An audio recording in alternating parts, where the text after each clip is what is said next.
Timnas Indonesia akan segera melakoni laga kedua mereka pada fase grup di ajang Piala Asia Qatar 2023. Di laga kedua ini, Timnas Garuda akan berjumpa sesama rival yaitu Timnas Vietnam.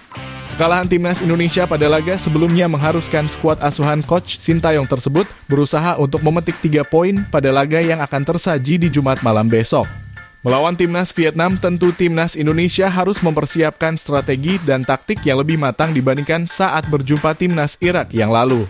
Sebab Timnas Vietnam merupakan tim yang seringkali dapat menyulut emosi Timnas Indonesia yang justru membuat konsentrasi pemain dapat terganggu. Hal tersebut tentu menjadi poin yang akan dibicarakan oleh Sintayong untuk bisa mensukseskan skema permainan yang tersaji Jumat malam. Di laga ini, skuad Garuda juga secara resmi akan diperkuat oleh 2 amunisi tambahan, yaitu Nadeo Argawinata dan juga Saine Patinama. Kedua pemain tersebut diharapkan dapat memberikan kontribusi besar selama pertandingan dan memberikan nilai lebih untuk keunggulan Timnas Indonesia. Kemenangan akan menjadi target utama pada laga ini yang bisa mempertahankan asa skuad Garuda untuk lolos dari fase grup Piala Asia. Dan berikut ini merupakan prediksi line up yang akan digunakan oleh Coach Sintayong dalam laga kedua antara Timnas Indonesia melawan Timnas Vietnam di fase grup Piala Asia Qatar 2023. Pada laga ini, Coach Sintayong berkemungkinan besar akan memasang formasi serupa yang digunakan saat Timnas Indonesia menjamu Timnas Irak, yaitu dengan memasang 3 pemain belakang, 4 pemain gelandang, dan 3 pemain penyerang. Dengan posisi kiper nampaknya akan diisi oleh Nadeo Argawinata yang baru saja tiba di Qatar. Nadeo yang sebelumnya dicoret akhirnya kembali mendapatkan panggilan setelah Syahrul Trisna mengalami cedera dan dipastikan tidak dapat melanjutkan turnamen. Nadeo yang merupakan sosok paling berjasa atas lolosnya Timnas Indonesia dari kualifikasi tentu harus diberikan kesempatan untuk bisa kembali membela merah putih di dalam lapangan. Meskipun kita sama-sama mengetahui terakhir kali dirinya dimainkan Timnas Indonesia harus menelan kekalahan telak 5-1 atas Timnas Irak.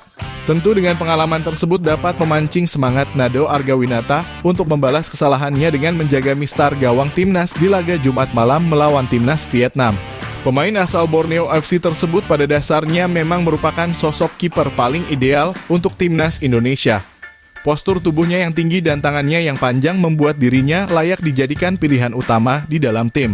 Apalagi di musim ini Nadeo juga tampil sangat baik di level klub dan mampu membuat Borneo FC nyaman berada di puncak klasemen kompetisi domestik. Sementara itu di posisi pemain belakang akan kembali diisi oleh 3 pemain inti Timnas Indonesia seperti Elkan Bagot, Jordi Amat, dan juga Rizky Ridho. Meskipun pada laga melawan Timnas Irak kemarin Jordi Amat belum tampil dalam performa maksimalnya, nampaknya Coach Sintayong tetap akan mempertahankan sang pemain untuk bisa menjadi sosok senior di dalam lapangan.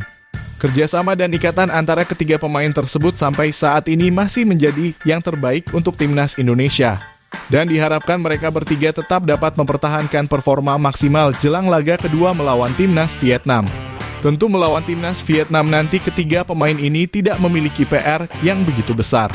Akan tetapi penguasaan bola yang menjadi keunggulan dari Timnas Vietnam pastinya dapat berefek pada permainan posisi dari pemain Timnas Indonesia. Sandy Walsh hanya tampil di menit akhir pertandingan, namun Sandy Walsh tetap dapat menunjukkan kualitasnya di dalam lapangan pertandingan. Dirinya telah membuktikan bahwa posisi sayap bertahan sangat layak untuk dia amankan sebagai posisi utama sebab jam terbangnya yang sudah sangat tinggi. Sandy Walsh dalam beberapa pertandingan Timnas Indonesia memang seperti dianaktirikan oleh Coach Sintayong. Namun sampai saat ini kita belum mengetahui alasan kenapa Sandy Walsh tidak pernah dipilih sebagai pemain utama Timnas Indonesia sejak menit awal pertandingan. Penampilan kurang memuaskan dari Asnawi dalam laga perdana kemarin sudah cukup kuat memberikan isyarat bahwa Sandy Walsh sangat layak untuk mendapatkan jam terbang dan menunjukkan kualitasnya. Sehingga pada laga melawan Timnas Vietnam di Jumat malam besok, kemungkinan besar Sandy Walsh bisa mendapatkan jam terbang lebih di posisi aslinya sebagai seorang sayap bertahan. Saine Patinama. Meskipun Pratama Arhan tampil cukup baik pada laga kemarin melawan Timnas Irak, hadirnya Saine Patinama tentu dapat menggeser posisinya dari pilihan 11 pemain utama Timnas Indonesia. Saine Patinama yang sebelumnya pergi dari pemusatan latihan untuk menjaga ibunya, kini sudah kembali ke Timnas Indonesia dan siap 100% untuk berjuang bersama skuad Garuda. Ini akan menjadi pengalaman pertama bagi Saine Patinama merasakan kompetisi dunia bersama tim nasional. Juga menjadi pengalaman pertama bagi Saine Patinama melawan Timnas Vietnam yang sampai saat ini menjadi rival dari Timnas Indonesia di semua golongan umur. Tentu dengan memasang Patinama sejak menit awal pertandingan, permainan dari timnas Indonesia akan berjalan dalam tempo tinggi sebagaimana yang dia sering lakukan bersama ex-klubnya, yaitu Viking FK. Dan tentu partner tandem yang cocok akan sangat dia butuhkan untuk melancarkan skema permainan cepat yang sampai saat ini masih menjadi ciri khasnya. Justin Hubner. Sejak debutnya bersama timnas Indonesia di laga melawan timnas Libya, Justin Hubner sampai saat ini terus dipasang sebagai seorang gelandang bertahan bagi timnas Indonesia. Justin Hubner yang memiliki akurasi umpan yang sangat tinggi memang sangat layak berada di posisi pusat untuk bisa menjadi penghubung antar lini timnas Indonesia. Dirinya juga dapat menjadi sosok gelandang tangguh yang tidak pernah gentar melawan tim lawan. Dalam beberapa pertandingan dengan intensitas tinggi, Justin Hubner seringkali tertangkap kamera sedang beradu argumen dengan tim lawan untuk mengganggu konsentrasi. Hadirnya Justin Hubner di tengah lapangan akan sangat berarti bagi kelancaran skema permainan modern yang selalu diterapkan oleh Coach Sintayong di setiap pertandingan. Apalagi umurnya yang kini relatif sangat muda, tentu harus mendapatkan jam terbang tinggi bersama tim nasional sebagai investasi jangka panjang bagi timnas Indonesia di masa yang akan datang. Ivar Jenner. Pemain asal FC Utrecht menjadi tokoh sentral yang sangat penting bagi permainan timnas Indonesia di laga melawan timnas Irak yang lalu. Hadirnya Ivar sebagai pengatur tempo permainan sangatlah berdampak bagi strategi timnas Indonesia di dalam lapangan. Usianya yang relatif masih muda mungkin dapat menjadi halangan yang membuat dirinya seringkali kurang waspada terhadap lawan yang berada di sekitarnya. Namun performa yang dia tunjukkan sudah sangat baik untuk seorang talenta muda yang berkarir di timnas senior. Tentu Ivar Jenner akan kembali diturunkan oleh Coach Sintayong pada laga kedua besok melawan timnas Vietnam. Akurasi umpan dan juga tendangannya yang terukur akan menjadi nilai tambah yang bisa memberikan keunggulan dari segi permainan timnas Indonesia. Hanya saja kini Ivar Jenner harus jauh lebih cepat dalam mengambil keputusan mengingat timnas Vietnam akan tampil menyerang dan melakukan pressing yang sangat kuat untuk bisa merebut bola. Rafael Struijk. Tampil sebagai ujung tombak timnas Indonesia, Rafael Struijk nampaknya tidak cocok dan lebih dapat tampil optimal jika dipasang sebagai pemain sayap penyerangan. Hal tersebut terlihat pada laga kemarin yang mana dirinya selalu kebingungan saat mendapatkan bola dan lebih memilih melakukan dribbling dibandingkan operan dikarenakan opsi yang sangat sedikit. Melihat hal tersebut, tentu Rafael Struijk akan lebih nyaman jika dipasang sebagai pemain sayap sebagaimana posisi asalnya di level klub. Di posisi sayap, Rafael Struijk dapat tampil jauh lebih leluasa dan bisa mendapatkan lebih banyak support untuk melancarkan skema penyerangan. Apalagi di sayap bertahan yang pada laga besok akan diisi oleh Saina Patinama akan menambah performa dari sang pemain di dalam lapangan. Rafael Struijk merupakan sosok penyerang pemantul yang sudah terbiasa melakukan kerja sama 1-2 bersama timnya.